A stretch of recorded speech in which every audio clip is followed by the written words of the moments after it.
Hello friends, welcome back to Chennai home maker. இன்றைக்கி ஒரு நல்ல ஹெல்த்தியான ரெசிபி பார்க்கலாம். வாங்க வீடியோக்குள்ளே போகலாம்.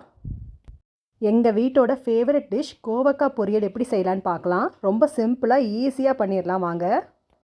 கோவக்காவை நல்லா வாஷ் பண்ணிவிட்டு இது மாதிரி சின்ன சின்ன பீசஸாக கட் பண்ணிடுங்க.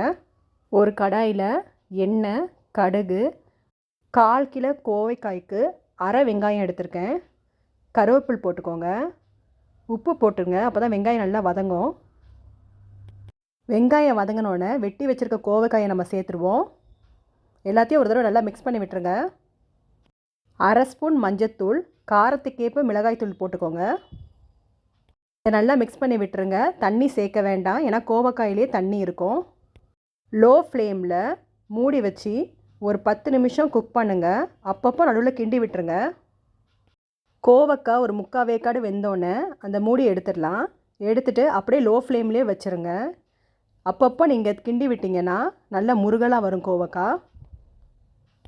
கண்டிப்பாக நீங்களும் ட்ரை பண்ணிவிட்டு உங்களோட ஃபீட்பேக்கை கமெண்ட் செக்ஷனில் சொல்லுங்கள். இந்த சேனல் உங்களுக்கு பிடிச்சிருந்தா மறக்காமல் லைக் பண்ணுங்கள், ஷேர் பண்ணுங்கள், சப்ஸ்கிரைப் பண்ணுங்கள். தேங்க்யூ.